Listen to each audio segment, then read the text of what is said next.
안녕하십니까, 정지현입니다. 2020년 4월 17일 장전 체크포인트입니다. 미국 시장이 전날 상승으로 마무리가 됐습니다. 3대 지수가 강보합에서 강세로 좀 마무리가 되는 그런 모습들을 좀 보였었고요. 다우지수가 0.14%, S&P 500이 0.58%, 나스닥이 1.66%, 필라델피아 반도체 지수가 2.6% 상승으로 마무리가 되는 그런 모습들을 좀 보였습니다.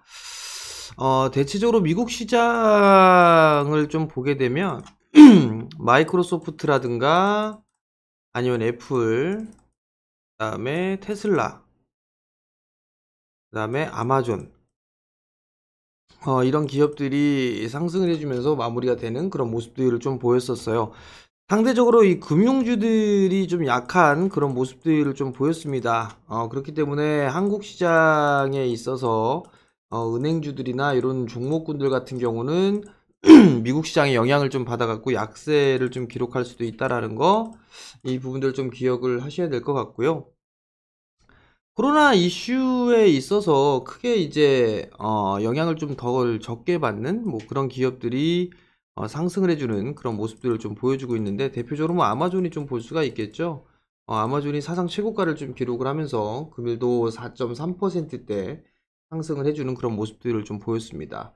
또한은 헬스케어 기업들도 마찬가지로 좀 상승을 해주는 그런 모습들을 좀 보였었어요. 그렇기 때문에 헬스케어 관련 종목군들, 이런 종목군들도 좀 관심 있게 봐도 좋지 않을까라고 좀 판단이 됩니다.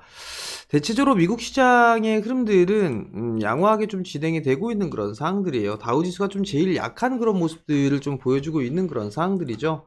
상승 N자형의 목표치를 좀 도달을 해주고 있는 그런 모습들인데, 이러한 흐름들이 좀 나타나게 된다라면 61선 언저리 때까지는 자리대가 남아있는 그런 상황들이에요. 그렇지만 리스크 관리 자리대에도 같이 병행을 해야 된다라는 거. 그 이유는 보통 밀리고 난 이후에는 절반 정도의 되돌림이 좀 나오죠. 절반 정도의 되돌림이 나와주는 그런 모습들을 좀 보였었어요.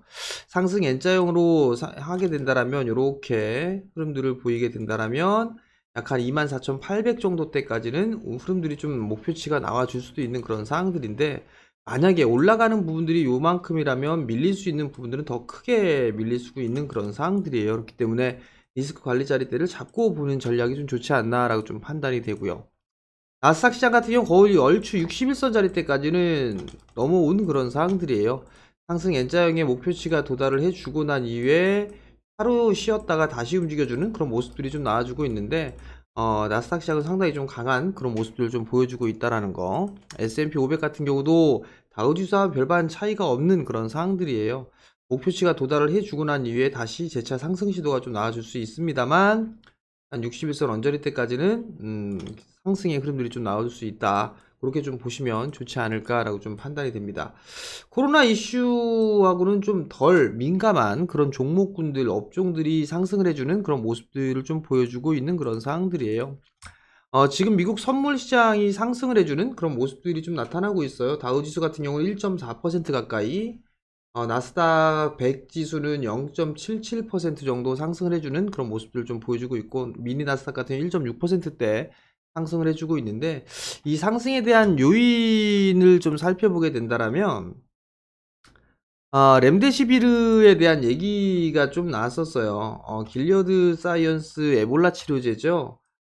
렘데시비르가 일단은 임상 3상 시험에서 효과를 좀 보였다, 뭐 이런 얘기들이 나와주고 있어요.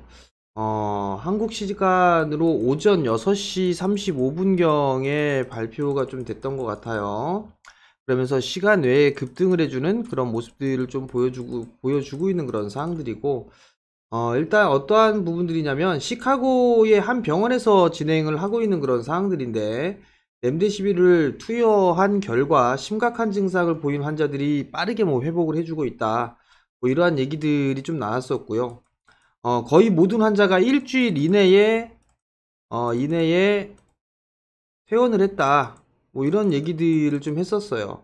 그러면 이런 부분들은 상당히 좀 좋은 소식이다라고 좀 보셔도 좋을 것 같은데, 대체적으로 치료제에 대한 기대감이 좀 제일 높은 그런 사항들이 사실 렘데시비르였었어요. 그렇기 때문에 어, 치료제 효과가 좀 나오게 된다라면 그래도 종식에 대한 선언 뭐 이런 부분들이 좀 빨라질 수도 있는 그런 상황들이기 때문에 시간 내에 상승의 흐름들이 좀 보여지는 것 같고요. 특히나 이 렘데시비르 같은 경우는 125명의 환자를 임상으로서 모집을 했었었는데요. 그 중에 113명이 심각한 상태였다고 합니다.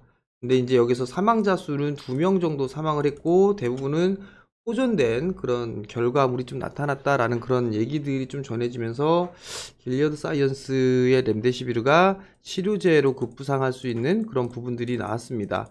결국 이러한 부분들 때문에 뭐 렘데시비르 관련주 국내의 기업들 중에서도 몇몇 개 기업이 있는데요. 뭐 이런 기업들은 뭐 알아서 트레이딩을 하든 뭐 그런 식으로 진행을 하는 게 좋을 것 같고 저는 뭐 굳이 이런 종목을 하진 않으니까 혹시라도 이 관련주들을 좀 거래하고 계신 분들은 참고를 하시면 좋지 않을까라고 좀 판단이 됩니다.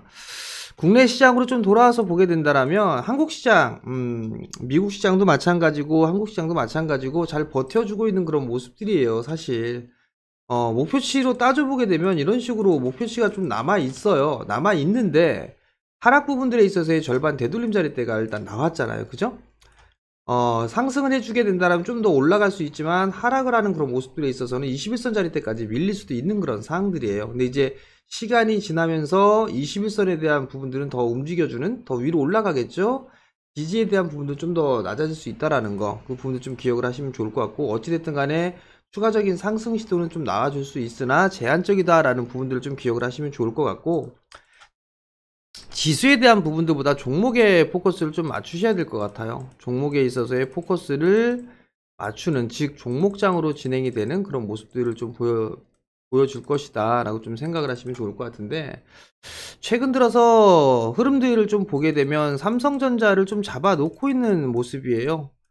삼성전자가 주가가 못 움직이게 딱 가두리에 가다 놓고서 등락을 보이는 와중에 낙폭과대형 종목군들이 있죠. 대형주들을 봤을 때 낙폭과대형 종목군들이 반등이 좀 나와주면서 시장을 끌어가는 그런 모습들을 좀 보여주고 있지 않나라고 좀 판단이 됩니다. 일단 뭐 이러한 특이점이 하나가 있고요. 두 번째 부분들은 2차전지 쪽, 그 다음에 5G, 그 다음에 컨텐츠 이런 쪽에 있는 그런 종목군들의 흐름들이 잘 양호하게 진행이 되고 있는 그런 상황들입니다.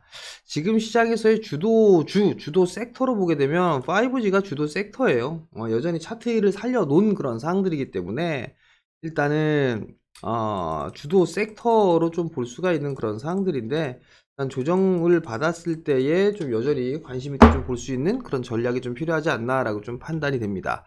대체적으로 목표에 대한 부분들을 얼마로 좀 잡아야 될까, 이 부분들을 고민하시는 분들이 있어요. 우선적으로 21선을 넘어선 그런 모습들이기 때문에 1차 타겟은 어느 정도 절반 정도의 되돌림이 왔어요.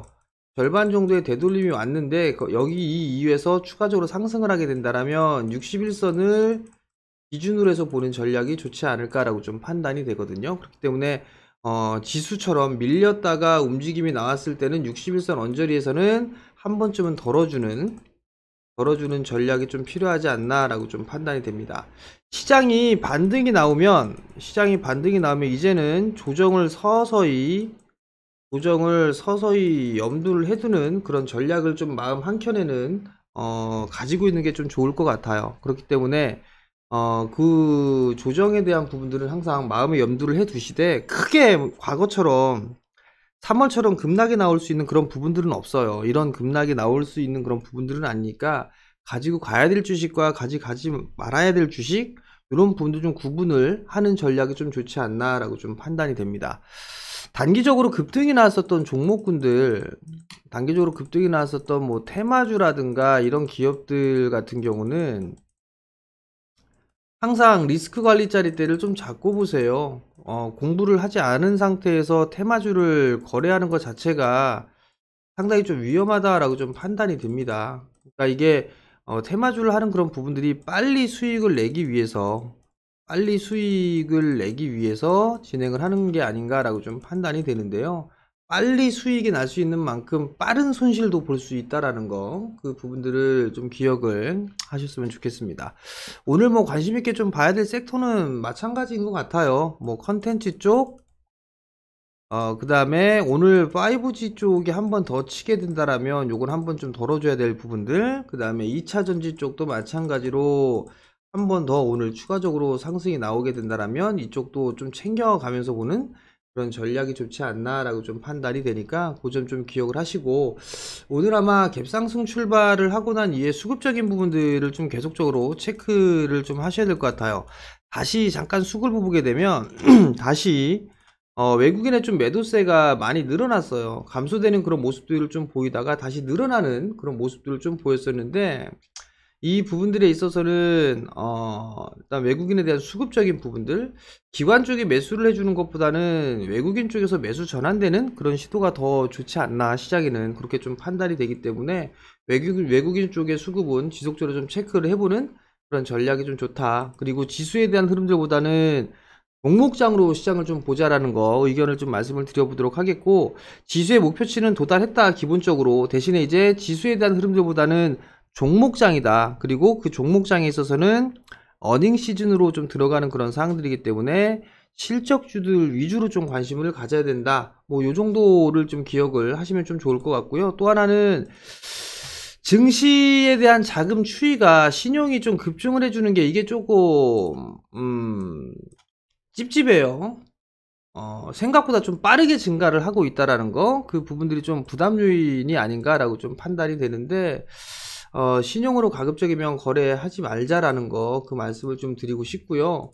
그리고 조정이 안 나온다라고 해서 무조건적으로 막 더 올라간다, 뭐 그런 생각으로 무작정 들이대는 그런 전략보다도 한번 좀 조정을 받을 수 있다라는 부분들, 그 부분들을 좀 기억을 하시면서 시장에 좀 대응을 하셨으면 좀 좋겠고, 항상 분할 매수로 좀 보자라는 말씀을 좀 드리고 싶어요. 무작정으로 한꺼번에 다 사는 그런 부분들보다도 일단 분할 매수 포인트를 좀 잡아가는 그런 전략이 좀 좋지 않나라고 좀 판단이 되니까 그 부분들을 좀 기억을 하셨으면 좀 좋겠고요. 그다음에 좀 오늘 관심 있게 좀 봐도 될 만한 종목, 많이 올라간 종목군들은 좀 그러니까 KH바텍 같은 경우는 좀 괜찮지 않나 싶어요. 여전히 61선짜리 때 단기적으로 좀 보더라도 한 차례 좀 올라갈 수 있는 그런 여력이 좀 남아있는 그런 상황들이고, 그리고 아직까지 목표치에 있어서의 도달을 해주지는 못했어요. 그리고 또 하나는 폴더블 쪽에 있어서 하반기에 좀 출시가 되죠. 그럼 미리 주문을 3개월 전서부터는 진행을 한단 말이에요. 거기에 따른 기대감이라든가 이런 부분들이 좀 작용을 할 수 있다. 그렇다면 조정을 좀 받았을 때에는 관심 있게 좀 봐도 좋지 않을까라고 좀 판단이 되니까 그 점을 좀 기억하시고, 오늘도 성공 투자하시고요. 주말 편안하게 보내시고 저는 다음 주 월요일 날 다시 찾아뵙도록 하겠습니다. 성공 투자하십시오.